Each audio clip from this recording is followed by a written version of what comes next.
It is 5 o'clock in the morning in Midtown Manhattan, and the air hangs heavy with the scent of damp wool and stale tobacco smoke mixed with the metallic tang of the Hudson River fog that refuses to lift. The year is 1929, and the city is vibrating with a manic energy that feels less like vitality and more like hysteria. You can hear it in the rhythm of the streetcars and the frantic ticking of the ticker tape machines that have not yet stopped their endless spooling of fantasy wealth. At this precise moment, the intersection of 5th Avenue and 34th Street is quiet, but it is a deceptive silence. It is the silence of a held breath before a scream. Here stands the old Waldorf Astoria Hotel, a hulking relic of the Gilded Age, a fortress of red sandstone and privilege where the Astors and the Vanderbilts once held court in ballrooms that smelled of beeswax and imported orchids. But the hotel is dying. Its grandeur has faded, and its carpets are worn by the footsteps of a changing world that no longer respects the quiet dignity of old money. The air around the building feels charged not with nostalgia but with a predatory anticipation. Shadows lengthen across the sidewalk where soon the most audacious structure in human history will tear open the sky. This is not merely a construction site in waiting, it is a graveyard for the 19th century.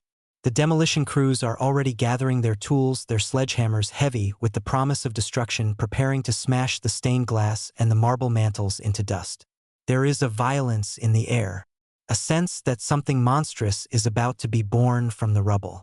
The ambition that hangs over this corner is thick enough to choke on. It is not an ambition born of hope or the naive optimism of the early 20s. It is an ambition born of a desperate need to conquer, to assert dominance over the very laws of physics and economics. The men who look at this site do not see a hotel, they see a platform for immortality. They see a vertical line drawn against the heavens, a defiant finger raised against the gods of probability. As the sun begins to bleed through the gray haze of the dawn, it illuminates the faces of the early risers, the laborers and the dreamers and the anxious brokers. They do not know it yet, but they are standing on the precipice of a calamity that will swallow their world whole. The ground beneath their feet is about to shift, not from an earthquake but from a failure of faith. The money that fuels this city is evaporating, turning into vapor, even as the blueprints are being rolled out on mahogany tables in smoke-filled boardrooms. This is the stage. The lights are flickering. The actors are taking their places. And in the center of it all is a void, a gaping hole in the fabric of the city waiting to be filled with steel and stone and the terrifying weight of human ego. The wind whips around the corners of 34th Street, carrying the dust of the future, a future that will be built not on the solid bedrock of prosperity, but on the shifting sands of fear. The Empire State Building is not yet a building. It is a ghost haunting the minds of men who are terrified of being forgotten. It is a dream of height in a world that is about to fall. The genesis of this colossus does not begin with an architect's vision or a city planner's necessity, but with a petty rivalry between titans of industry who measured their worth in vertical feet. John J. Raskob is a man of small stature but colossal insecurity, a former executive of General Motors who views the skyline of New York not as a collective achievement but as a scoreboard where he is currently losing. He sits in his office surrounded by the trappings of a wealth that feels infinite. The air is thick with cigar smoke and the smell of polished leather. Opposite him sits Al Smith, the former governor of New York, a man with the face of a bulldog and the heart of a political brawler recently defeated in his bid for the presidency. They are an odd couple, the financier and the politician, united by a shared need for redemption. Raskob pulls a massive pencil from his drawer, a ludicrous prop that he holds up like a weapon. He stands it on its end and stares at it with a manic intensity. "How high can you make it so it won't fall down?" he asks. It is a question of a child asked with the resources of an emperor. This moment is the seed. It is pure hubris distilled into a single query. The target of his obsession is Walter Chrysler, who is currently erecting his own monument to vanity a few blocks away, the Chrysler Building with its silver crown and gargoyles. Raskob cannot abide the thought of being second best. He does not want a building, he wants a superlative. He wants to own the sky. The psychological drive here is not profit, though the spreadsheets claim otherwise. The drive is dominance. Raskob is driven by a terrifying emptiness, a void that can only be filled by piling stone upon stone until he scrapes the clouds. He envisions a tower that will dwarf everything else, a structure so massive that it will render all other achievements insignificant. It is a masculine aggression sublimated into architecture. Al Smith listens, his eyes narrowing. He needs a job, he needs a legacy, he needs a way to remain relevant in a country that has rejected him at the ballot box. He sees in Raskob's madness a path back to the front page. They shake hands on a delusion. They agree to build the impossible. The plan is sketched on the back of a napkin, or perhaps that is just the myth, but the casual nature of the decision belies the crushing weight of what they are initiating. They are about to commit millions of dollars to a project that defies economic logic. They are about to launch a ship into a storm that is already gathering on the horizon. The hubris is breathtaking. They believe they can will the economy into submission. They believe that if they build it, the tenants will come. They are wrong. But in their wrongness, they will create something more enduring than their bank accounts. They are setting in motion a machine that will consume raw materials and human lives with equal indifference. The pencil stands upright on the desk, a precarious totem of stability in a room that is spinning with ambition. The die is cast. The race has begun. And somewhere in the distance, the faint rumble of the stock market crash can already be heard by those with ears to hear it. Before the new god can rise, the old gods must be slaughtered, and the ritual sacrifice of the Waldorf Astoria is a spectacle of violence that captivates the city. It is late 1929 and the demolition has begun. The hotel, once the living room of the elite, is being disemboweled. Crowds gather daily to watch the destruction, their faces pressed against the wooden hoardings, mesmerized by the sight of luxury being turned into debris. There is a grim satisfaction in the eyes of the working men who watch. They see the velvet curtains torn down, the crystal chandeliers shattered, the intricate woodwork splintered by crowbars. It is a democratization of ruin. The dust that rises from the sight tastes of old plaster and history. It coats the tongues of the spectators with a chalky reminder that nothing is permanent. The wrecking balls swing like pendulums, marking the time of an era that is ending. Inside the skeletal remains of the hotel, scavengers pick through the bones, looking for scraps of copper and lead. The grand ballroom where debutantes once danced is now a cavern of exposed brick and twisted rebar open to the gray sky. The rain falls into the heart of the building, washing away the ghosts of the Gilded Age. The noise is deafening, a cacophony of screeching metal and crumbling masonry that drowns out the jazz music playing in the speakeasies nearby. This is the clearing of the throat before the speech. The site must be purged. The debris is carted away in an endless procession of trucks, dumping the remains of the aristocracy into the river or using it as landfill for the expanding city. The ground is being prepared for a heavier burden. The geology of Manhattan is unforgiving. Beneath the soil lies the Heartland schist, a rock formation as hard as diamond, formed hundreds of millions of years ago. To build the tallest building in the world, the workers must dig down into this ancient stone, anchoring the tower in the very crust of the earth. The steam shovels claw at the ground, looking like prehistoric beasts feeding on the earth. The vibrations shake the coffee cups in the diners 3 blocks away. It is a brutal physical act. The removal of the Waldorf is not just a demolition, it is an erasure. Raskob and Smith are wiping the slate clean, declaring that the past does not matter, that only the future has value. The sheer scale of the waste is staggering. Ton after ton of perfectly good material is destroyed because it is in the way of the vision. The dust hangs over Midtown for weeks, a gray shroud that dims the sun. It is an omen. The old world is being pulverized to make way for a shiny, hollow new one. The foundation pit grows deeper, darker, a mouth opening to swallow the men who will soon descend into it. The architects tasked with translating Raskob's fever dream into reality are Shreve Lamb and Harmon, a firm known not for their artistic whimsy but for their ruthless efficiency. They are the Henry Fords of architecture. They do not view a building as a sculpture, they view it as a machine for rent. The design process is a military operation. William Lamb, the lead designer, is given a mandate that would break a lesser man. He is told to design the tallest building in the world, and he is told that it must be finished in 18 months. The schedule is impossible. The constraints are suffocating. Lamb sits at his drafting table, the pressure acting as a vice on his temples. He strips the design down to its barest essentials. There is no time for Gothic flourishes or Renaissance detailing. Form must follow function, and function is defined by speed. He adopts the Art Deco style not just because it is fashionable but because it is fast. The vertical lines emphasize height, but they also simplify the stonework. The setbacks are mandated by zoning laws to allow light to reach the street, but Lamb turns them into a defining aesthetic, a stepping stone to the sky.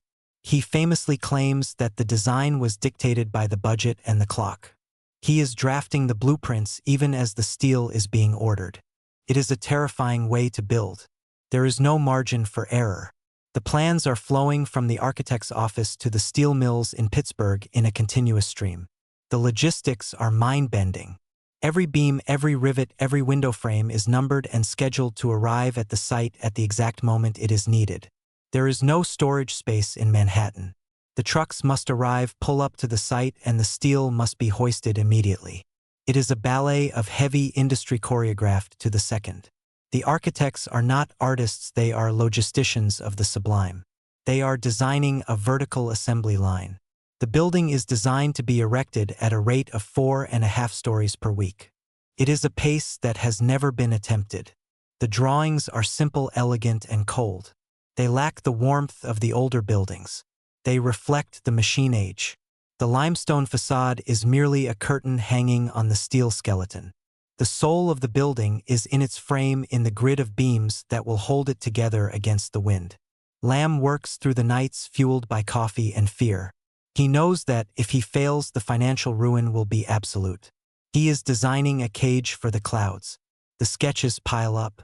The tower takes shape on paper, rising from a broad base to a slender needle. It looks like a rocket ship. It looks like a weapon.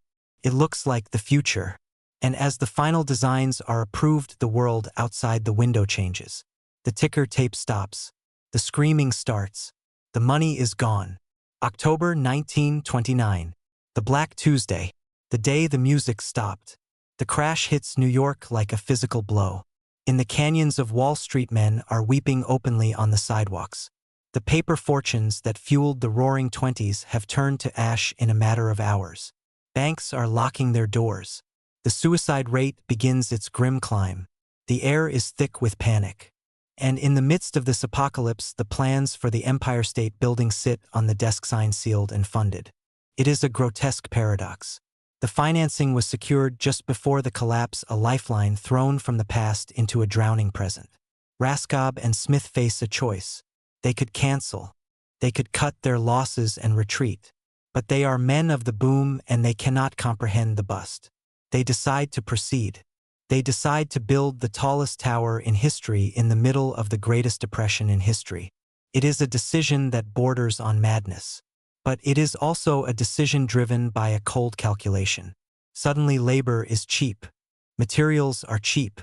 The desperation of the city becomes their greatest asset. The men who would have demanded high wages and union protections are now begging for work at any price. The crash has handed the builders an army of desperate men. The site becomes a beacon of hope in a city of despair. But it is a cruel hope. The men who line up at the gates are not building a monument to their own glory, they are building a tombstone for the economy that failed them. They are willing to risk their lives for a paycheck because the alternative is starvation. The construction of the Empire State Building becomes a macabre dance between the ambition of the rich and the hunger of the poor. The project moves forward not with the optimism of 1928, but with the grim determination of 1930. The context has shifted entirely. It is no longer a celebration of American wealth. It is a defiant gesture, a refusal to acknowledge reality. The building rises from the terror of the crash. It is an attempt to outrun the economic reality with height. If they build it high enough, maybe they can escape the misery on the ground. Maybe up there in the clouds the market hasn't crashed. The psychological weight on the project changes. It becomes a symbol of survival. Raskob pushes harder, faster, cheaper. The depression is not a hindrance, it is a lubricant. The gears of the construction machine are greased with the sweat of men who have lost everything. The contrast is blinding. While the rest of the city stops building, while construction sites across the nation go silent, the Empire State Building roars to life. It is the only game in town. A singular vertical thrust in a horizontal collapse. The foundation work is a descent into hell. Before the tower can scrape the sky, the men must dig into the bowels of the island. The excavation is brutal.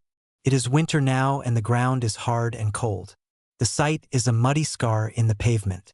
Hundreds of men descend into the pit armed with jackhammers and dynamite.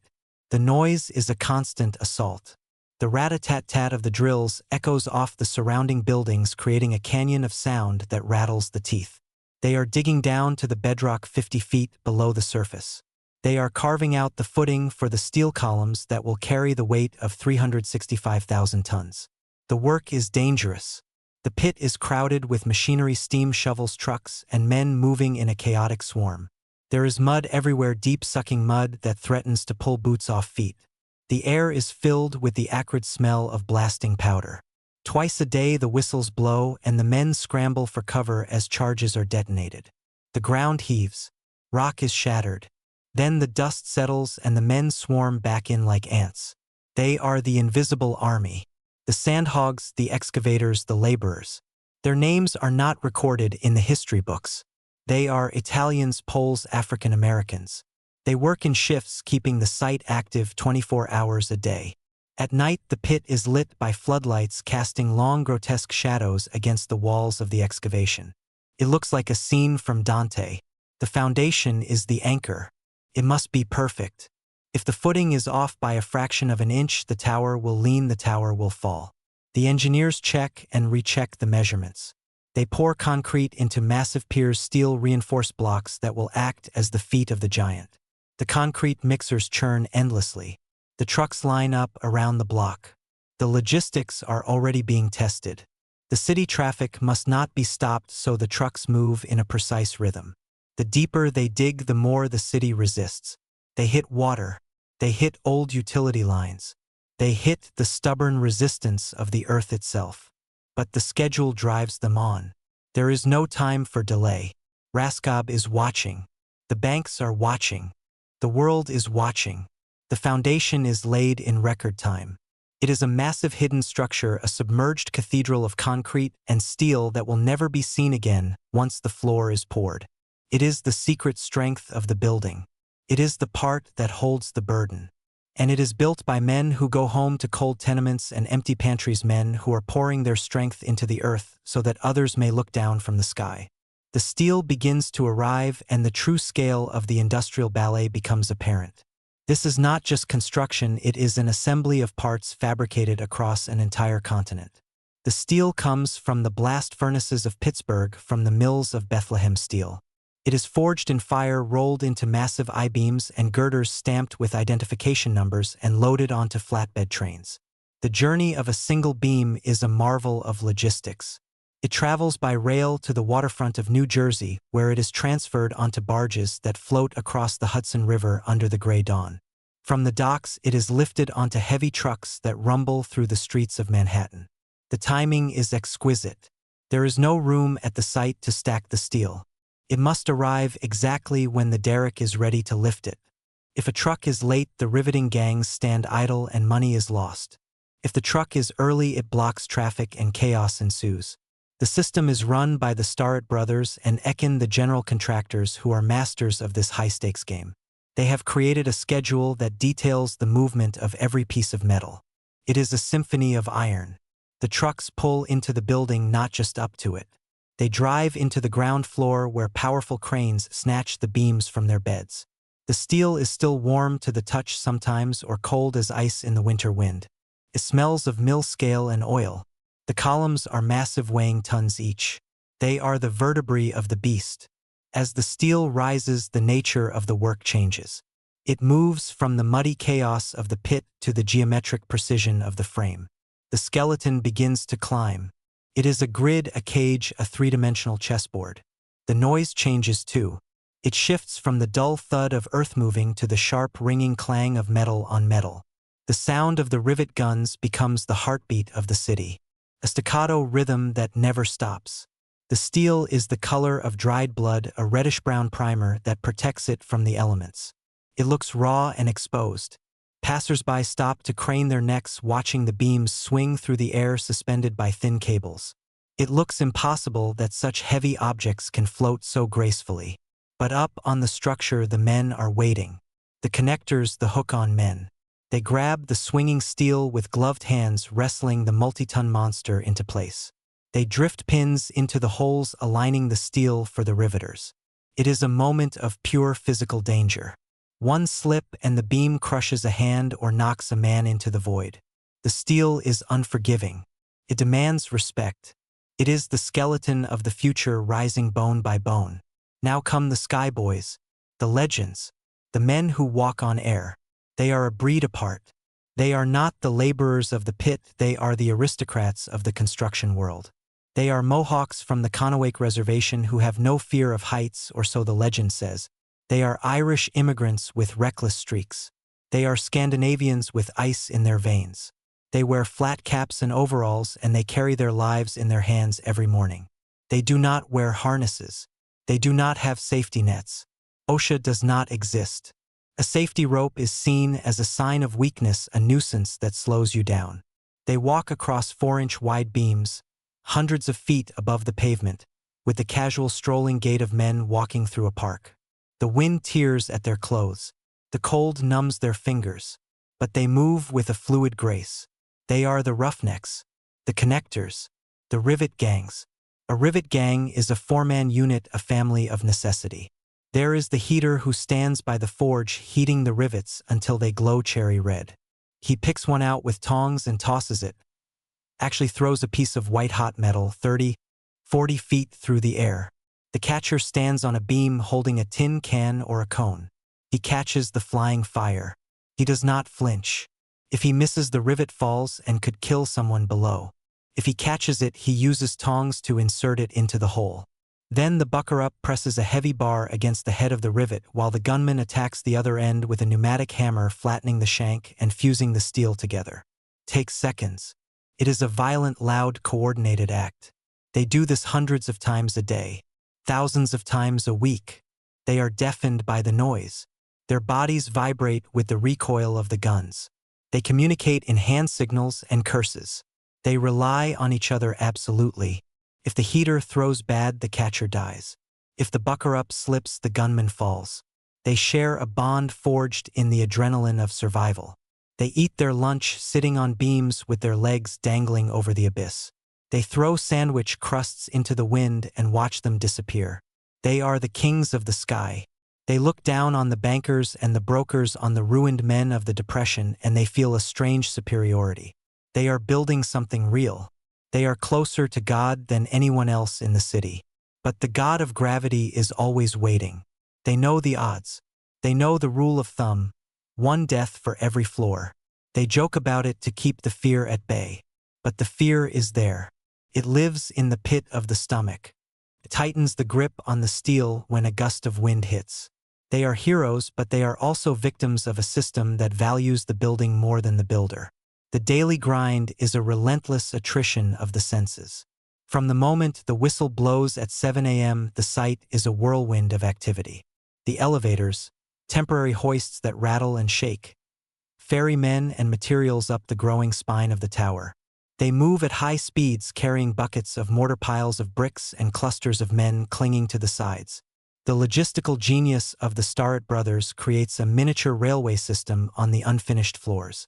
Small trains push carts of limestone and brick to the edges where the masons are waiting. The building is rising at a rate that defies comprehension. Sometimes a floor a day. The coordination required is staggering. While the steel is being set on the 40th floor, the concrete floors are being poured on the 38th, the plumbing is being installed on the 35th, and the exterior limestone is being hung on the 30th. It is a vertical factory. The noise is a physical weight. The hammering, the shouting, the clanking of the hoists creates a wall of sound that isolates the workers from the world below. They exist in a separate reality. A vertical village populated by 3,400 men at the peak of construction. There are water boys who run buckets of water along the beams to thirsty riveters. There are nurses in a field hospital set up on the lower floors ready to treat crushed fingers, burns from hot rivets, and lacerations. The air is filled with dust, limestone dust, cement dust, steel dust. Coats the lungs. It gets into the eyes. The smell is of wet concrete and sweat. The weather becomes the enemy. In the summer, the steel gets so hot it can blister skin. In the winter, the wind chill at 600 feet is deadly. The beams become slick with ice. The men wrap themselves in layers of wool and newspaper, but the cold finds the bone. Yet they work. They work because outside the gates there is a line of men waiting to take their place. If a man slows down, he is fired. If he complains, he is fired. If he is too scared to go out on the beam, he is fired. The depression is the whip that drives the project. The desperation of the economy fuels the speed of the ascent. It is a brutal calculus. The building feeds on the anxiety of the time. Every rivet driven is a paycheck secured for another week. Every beam set is a meal for a family. The building is not just a structure, it is a lifeline. And so they push. They push against the cold, against the fatigue, against the terror. They drive the building upward away from the failing earth. The race is the psychological engine that revs the project into the red zone. It is not enough to build a tall building. It must be the tallest. The rival is the Chrysler Building, where William Van Allen has just hoisted a secret spire from the ventilation shaft to claim the title of the world's tallest structure. Raskob is apoplectic. He feels cheated. The Chrysler is 1,046 feet. Raskob demands more. He goes back to his architects. The pencil comes out again. They need to go higher. They add 5 floors. Then they add the mast. The competition is petty, childish, and enormously expensive. It is a measuring contest played out with thousands of tons of steel. The workers know about the race. It filters down from the boardrooms to the beams. There is a tribal loyalty.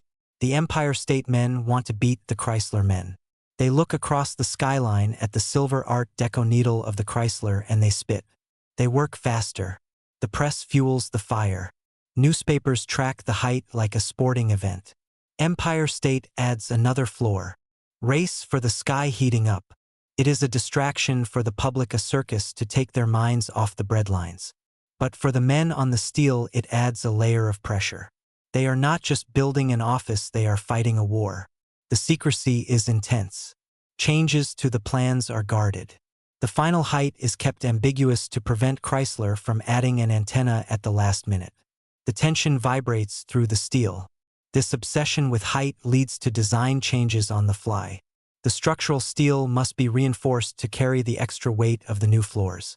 The elevators must go higher. The plumbing must pump water further. It strains the engineering. It strains the budget. But Raskob does not care. He is possessed. He wants to look down on Walter Chrysler. He wants to block his son. This rivalry drives the building to 1,250 feet. It is an insane height for 1930. It is taller than the Eiffel Tower. It is a vertical leap that leaves the rest of the city far behind.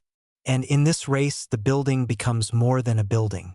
It becomes a symbol of American excess. Even in the midst of ruin, we must be the biggest. We must be the best. It is a peculiarly American form of madness. The race to the sky is a race away from reality. It is a denial of the limitations of man. And the workers are the jockeys whipping the horse toward the finish line, risking their necks for a trophy they will never hold. From the 80th floor, the view is a revelation and a horror. The worker who pauses to wipe the sweat from his brow and looks down sees a city that looks like a circuit board. The cars are beetles. The people are microbes. The noise of the street does not reach this high. There is only the wind. But the clarity of the air reveals the truth of the depression. To the north, Central Park is becoming a shantytown. Hoovervilles are sprouting up clusters of tin and cardboard shacks where the homeless huddle against the cold. From this height, the poverty is geometric. You can see the lines of men waiting for soup. You can see the stillness of the docks where ships sit unloaded because there is no trade. You can see the factories in the outer boroughs that have stopped smoking. The disconnect is absolute. Here in the sky, they are building a palace of gold and limestone. Down there, men are burning newspapers to stay warm. The worker feels a strange vertigo that is not just physical but moral. He is part of the machine that builds the luxury, yet he belongs to the class that is suffering. He is suspended between two worlds. The heroic worker narrative touted by the press, the stoic figure building the future, feels hollow when he looks at the Hoovervilles. He knows that when this job is done, he might be down there too. The building is a temporary reprieve. The height offers a perspective that is terrifying. It shows the fragility of the civilization below. The grid of New York looks orderly from above, but the worker knows it is chaotic and cruel. The wind at this altitude screams. It is colder than on the ground. Feels hostile. The clouds drift through the steel frame, enveloping the workers in a white mist. For a moment the city disappears and they are alone in a white void hammering on steel in heaven. Then the wind shifts and the broken city is revealed again. The juxtaposition is the defining image of the era. The shiny spire rising from the rotting fruit. The worker turns back to his rivet. He cannot afford to look down for too long. Looking down invites the fall. Looking down reminds him of where he belongs. He must look at the steel. He must look at the fire. He must keep building the tower that mocks the ground. Enter Louis Hine, the man with the camera. He is hired to document the construction, but he does more than that. He creates the mythology. Hine is a sociologist as much as a photographer. He had spent years documenting child labor and poverty, exposing the dark underbelly of industry. Now he turns his lens to the work portraits. He climbs the steel with the men. He drags his heavy Graflex camera up the swaying ladders. He balances on the girders to get the shot. He is not interested in the architecture. He is interested in the human element. He frames the shots to make the men look like Greek gods. He captures the tension of the muscles, the focus in the eyes, the sheer bravery of the act. In his photos, the worker is not a victim of the depression but a conqueror of the sky. The famous image of the man suspended on a cable, a distinct silhouette against the gray city, becomes the icon of the age. Hine romanticizes the danger. He crops out the safety nets, which didn't exist anyway, and focuses on the precipice. He creates the image of the sky boy as a dashing cavalier. But Hine also sees the fatigue. He sees the fear masked by bravado. His notes reveal the reality. He writes about the wind that tries to tear the camera from his hands. He writes about the men who freeze in panic and have to be talked down. He creates a visual lie, a beautiful propaganda that elevates the construction to a heroic struggle. The owners love it. Sells the building. It distracts from the financial ruin. Hine's photos are published in magazines and newspapers. They tell the public, look what we can do. Look how strong we are. They are images of resilience. But for the men posing, it is just Tuesday. They are just trying not to die.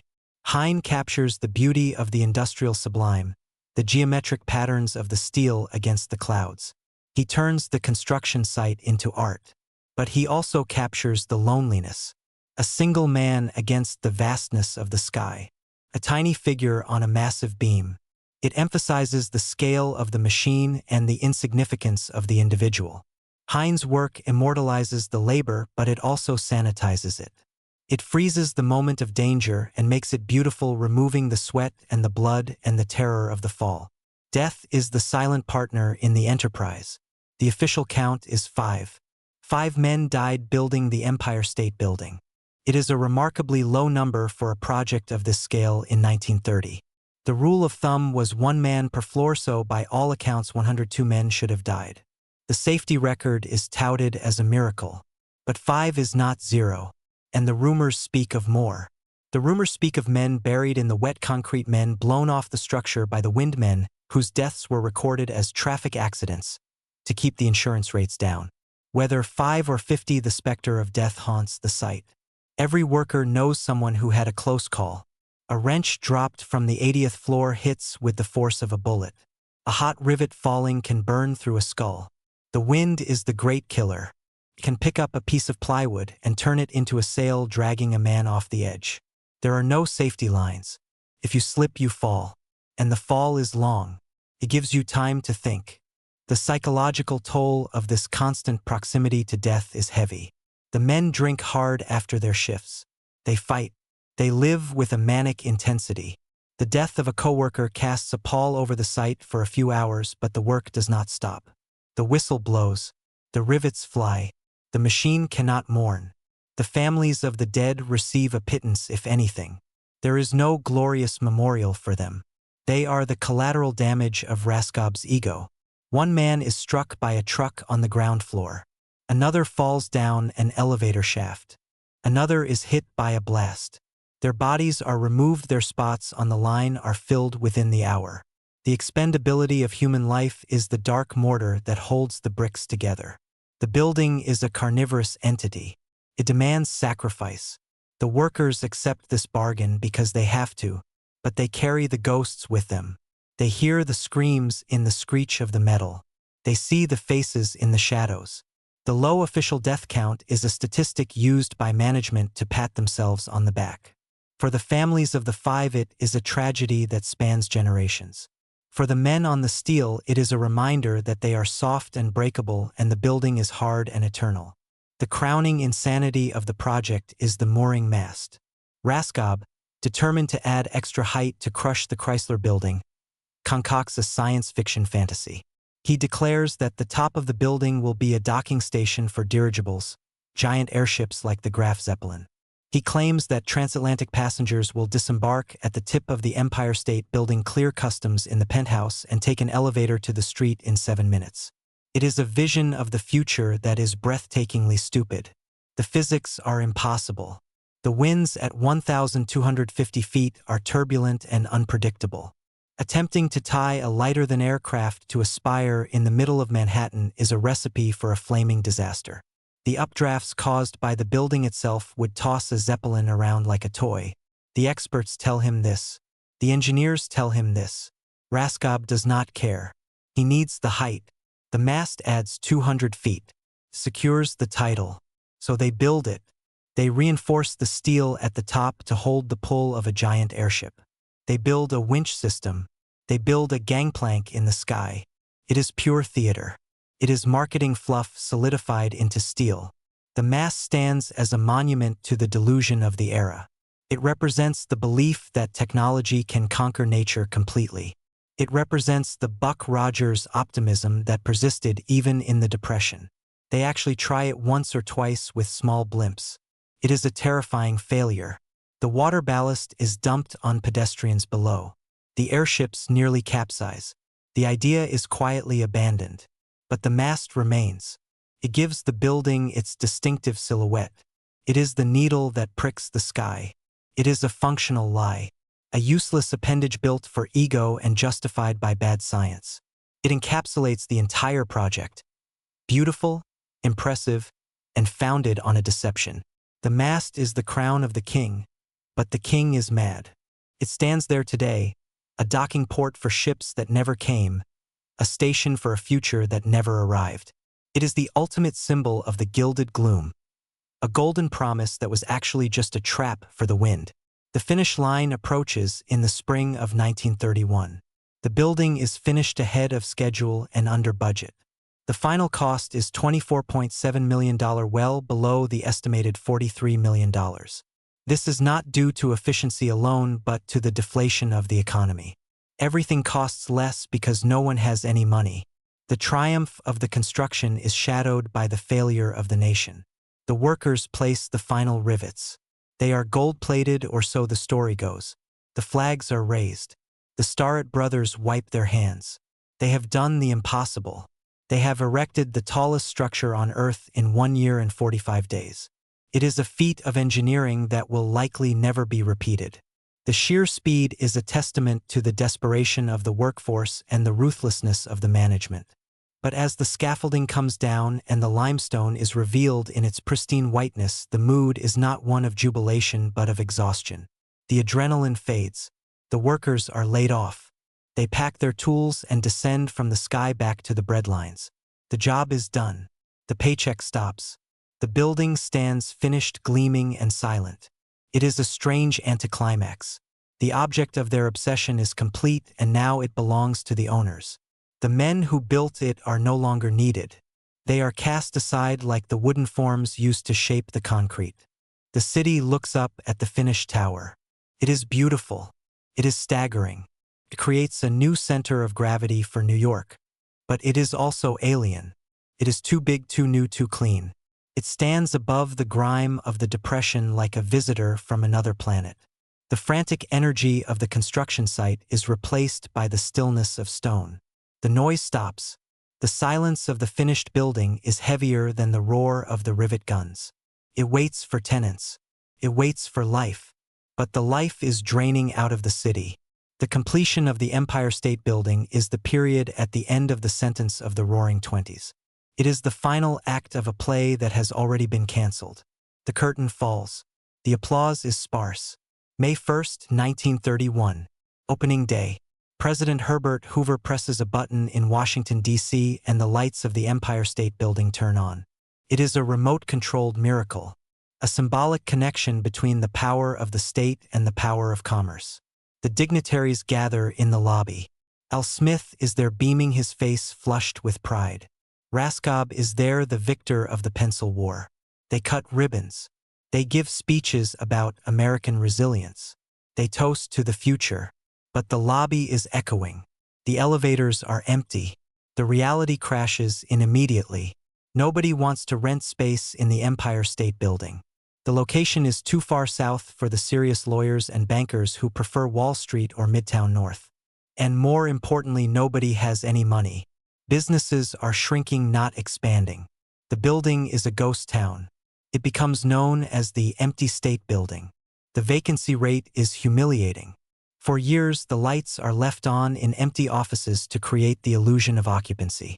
It is a Potemkin village in the sky. The elevators run up and down, carrying only the operators. The silence in the hallways is oppressive. The building loses money hand over fist. Raskob's investment is a disaster. The hubris has been punished. The tower stands as a 102-story billboard for failure. It is a beautiful failure, but a failure nonetheless. The workers looking up from the street see the lights and know it is a lie. The clerks working in the few occupied offices hear the wind howling through the empty floors above and below them. It is lonely. The building is a sanctuary of solitude. It was built to house a hive of commerce, but it houses only air. The irony is sharp. The tallest building in the world is also the emptiest. It is a monument to a boom that went bust before the cement was dry. The empty state becomes a joke, a punchline for comedians. It is the world's largest white elephant, but in its emptiness there is a strange beauty. It is a cathedral of silence, a place where the dust motes dance in the shafts of light that cut through the unrented square footage. It waits. It endures. It is too big to fail, even if it is failing. It is a stone asset that cannot be liquidated. It is stuck there, and the city is stuck with it. Despair finds a new platform. The height of the building acts as a siren song for the desperate. If the building cannot lift the economy, it can at least offer a quick exit from it. The suicides begin. The observation deck becomes a precipice of tragedy. People who have lost their fortunes, their families, or their minds look at the building and see a solution. The most famous is not until 1947. Evelyn McHale, the most beautiful suicide. But the trend starts early. The building becomes a magnet for the darkness of the city. The fence is not high enough. The guards are not fast enough. A man jumps. A woman jumps. They fall for what seems like forever. The wind tears at them. They become tragic confetti raining down on 34th Street. The owners are horrified. It is bad press. It is gruesome. They raise the fences. They hire patrols. But the allure of the drop is powerful. The building, which was meant to symbolize the triumph of the human spirit, becomes a symbol of its fragility. It is the ultimate vantage point for the hopeless. To jump from the Empire State Building is to make a statement. It is to merge one's personal tragedy with the public monument. It is a final act of claiming the city. The narration of the building's history cannot ignore the blood on the pavement. It is part of the legacy. The terror that built the tower is matched by the terror of those who throw themselves from it. The empty state is not just empty of tenants. It is filled with ghosts. The wind whistling through the spire sounds like a mournful cry. The height is a double-edged sword. It inspires awe and it inspires vertigo. It lifts you up and it tempts you to fall. The building stands as a judge indifferent to the suffering it witnesses. It is stone and steel and glass. It does not care. But the city cares. The city whispers the stories. The building becomes haunted not by spirits but by the memory of the despair it attracted. Then comes the monster. In 1933, a film is released that changes the destiny of the building. King Kong. A giant ape climbs the spire swatting at biplanes. It is a fantasy, a B-movie monster flick. But the image is iconic. Kong on the Empire State Building captures the imagination of the world. Suddenly, the building is not just a failed office block. It is a stage for romance and tragedy. Kong is the primitive force of nature clashing with the pinnacle of modern civilization. And he chooses the Empire State Building. Not the Chrysler. Not the Woolworth. The Empire State. The movie saves the building's brand. It gives it a personality. It makes it a tourist attraction. People come not to rent offices but to see where the monkey fell. They pay to go to the observation deck. The observation deck becomes the cash cow that keeps the lights on. The tourists save the structure. The myth overtakes the reality. The building becomes a character in the cultural consciousness. It represents the beauty and the beast dynamic. The cold, unyielding geometry of the tower versus the hot, beating heart of the wild. Kong dying at the foot of the tower brings a strange pathos to the structure. It was beauty killed the beast, but really it was gravity. And the building is the master of gravity. This pop culture moment redeems the folly of Raskob. It transforms the empty state into the icon state. It becomes the symbol of New York City itself. Tough, tall, cinematic. The building absorbs the myth. It becomes larger than its physical dimensions. It enters the dream life of the planet. Every child knows the Empire State Building. It is the place where you go to fight the world. It is the place where you go to be seen. The monster saved the monument. The fiction saved the fact. The war is ending. A B-25 Mitchell bomber lost in a dense fog flies over Manhattan. The pilot, Lieutenant Colonel William Smith, is disoriented. He is looking for Newark. He finds the 79th floor of the Empire State Building. The impact is catastrophic. A 10-ton airplane slamming into the building at 200 miles per hour. The explosion rocks Midtown. High-octane fuel pours down the elevator shafts, turning them into pillars of fire. An engine tears through the building and shoots out the other side, crashing through the roof of a penthouse down the street. It is a scene of war in the heart of the city. 14 people die. It is a tragedy. But in the aftermath, a strange truth emerges. The building stands.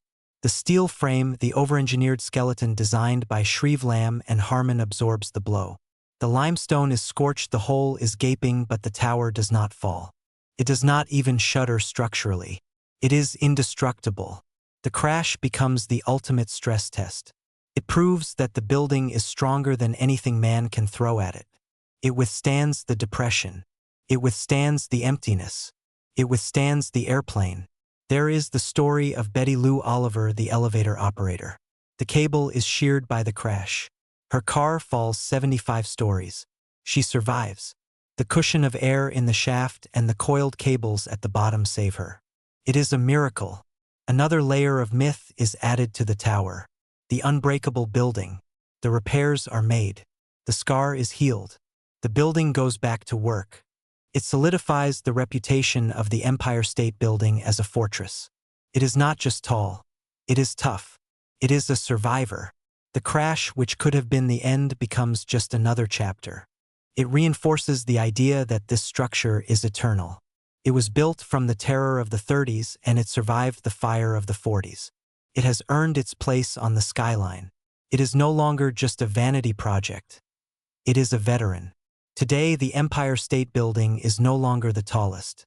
It has been surpassed by Glass Needles in Dubai and Shanghai and even by other towers in Manhattan. It is a dwarf among giants, but it retains a dignity that the others lack. It has weight. It has the heaviness of the limestone and the history of the struggle. When you look at it, you are looking at the frozen ambition of 1929. You are looking at the desperation of the Great Depression crystallized into Art Deco form. The lights change color, now celebrating holidays and sports teams. It is a friendly mascot for the city. But if you look closely at the setbacks, if you touch the cold stone of the facade, you can still feel the vibration of the rivet guns. You can still taste the dust of the Waldorf. You can still sense the ghost of Raskob measuring his pencil against the sky. It is a monument to human folly and human greatness in equal measure. It teaches us that we build to be remembered, but what we build often remembers us more honestly than we would like. It remembers the greed. It remembers the hunger. It remembers the men who hung from the clouds for $1 an hour. It is a tombstone for the industrial age and a cradle for the modern world. The paradox remains. A beautiful facade hiding a dark history. A symbol of wealth built by the poor. A tower of silence in a city of noise. As night falls and the city lights up, the Empire State Building stands dark and brooding for a moment before its own lights blaze on. It is the anchor. It is the compass. It is the empty state. It is the empire. It is the trap we built for ourselves and the ladder we used to climb out of the darkness. It is finally a mirror. We look up at it and we see our desire to be more than we are, to outlast our own fragility, to touch the face of God even if our feet are stuck in the mud. The building watches us. It will outlive us. It will stand there until the steel rusts to dust and the stone returns to the earth. But for now, it owns the night.